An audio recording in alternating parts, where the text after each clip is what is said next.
So the Korean government says it's taking all necessary measures to determine the exact cause and circumstances of the explosion on a South Korean operated cargo ship in the Strait of Hormuz.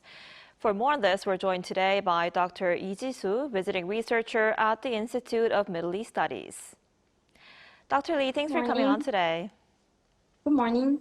So before we get into details about the Korean vessel, Iran says it's reviewing the U.S. proposal to end the war, while President Donald Trump says it's very possible that Washington will make a deal with Tehran.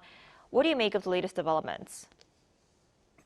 I would say what we're seeing right now is a cautious opening rather than a real breakthrough. On the Iranian side, saying they're reviewing a U.S. proposal is a very deliberate choice of words. It signals that they're not rejecting diplomacy outright, but they're also not committing to anything yet. Tehran typically uses this kind of language to buy time, assess internal consensus, and gauge how serious Washington really is. On the U.S. side, describing a deal as very possible reflects a political willingness to engage, but it doesn't necessarily mean the hard issues have been resolved. So at this stage, I'd frame it as both sides testing the waters. There's a mutual interest in avoiding escalation, especially given the broader regional tensions and economic pressures, but there's also a deep trust deficit that hasn't gone away. What will really matter going forward is whether this rhetoric translates into structured negotiations. Without that, these kinds of statements can quickly fade without producing tangible results. President Trump has said that Iran has agreed to give up its nuclear weapons, and he also suggested that a deal could be reached within a week. However, Iran has not issued any official response to these remarks, so at this point, the outcome remains unclear. So overall, it's slightly more optimistic tone than before, but it is not a concrete deal. Right, we'll have to see if they do reach a deal within this week. Authorities are investigating an explosion on the South Korean operated cargo ship in the Strait of Hormuz earlier this week. So could Iran have deliberately targeted the Korean vessel? I'd be very cautious about jumping to the conclusion that Iran deliberately targeted the Korean vessel, at least at this stage. What we know so far is that there was an explosion and fire on a South Korean operated ship in the Strait of Hormuz, but the cause is still under investigation. On the one hand, the Iranian embassy in Seoul has officially denied any involvement in the fire on the vessel. That's a clear diplomatic position, and it suggests Tehran wants to avoid direct escalation, especially with a country like South Korea, which is not a direct party to the current tensions. However, Iranian state media said that a South Korean vessel had been targeted, which clearly contradicts the position of the Iranian embassy. It's possible that different actors, such as official channels and state-linked media, are sending slightly different signals. One aimed at de-escalation internationally, the other aimed at domestic or strategic messaging. So we're looking at a highly volatile environment where facts are still unclear, narratives are competing, and attribution is extremely sensitive. Until the investigation is complete, it's best to see this less as a confirmed targeted attack and more as a reflection of just how unstable the security situation in the Gulf has become right now.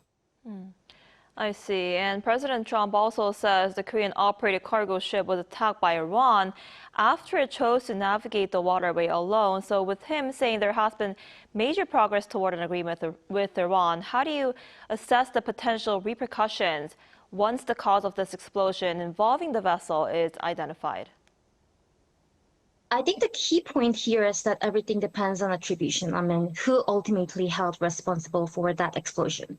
If the investigation clearly proves that Iran was directly responsible, then the repercussion could be quite serious.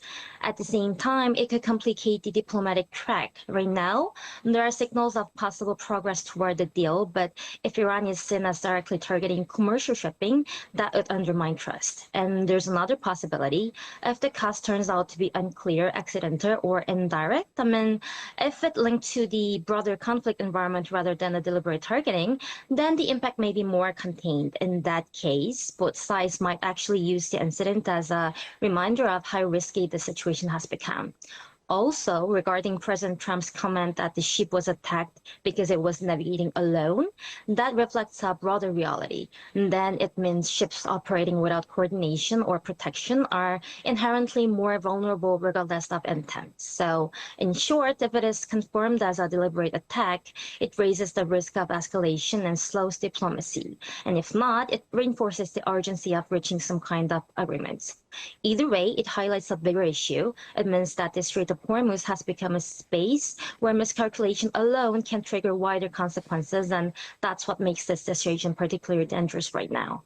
And this incident, the explosion in the Strait of Hormuz, has now put South Korea in a very tricky position over, its role in helping reopen the Strait of Hormuz, as the United States continues to pressure South Korea to join efforts to secure transit in the waterway. So how should South Korea respond? I think South Korea is in a really sensitive position here, and the key is balance. South Korea has a clear interest in keeping the Strait of Hormuz open and secure.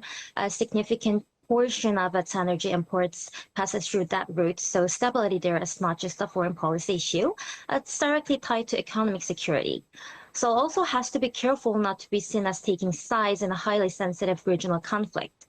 Joining U.S.-led security efforts too visibly or too aggressively could complicate its relation with Iran and potentially expose Korean assets to greater risk. So rather than choosing one side outright, I think Korea is likely to pursue a measured, layered approach. First, Korea can support maritime security in a limited and defensive way, for example, focusing on protecting its own vessels, sharing information, and cooperating on de-escalation rather than participating in any offensive posture. Also, diplomacy will be crucial. South Korea has traditionally maintained relatively balanced relations in the region, and it can use the position to emphasize de-escalation, dialogue, and the protection of civilian shipping. And finally, Seoul will probably continue to coordinate closely with Washington, but in a way that reflects its own national interests.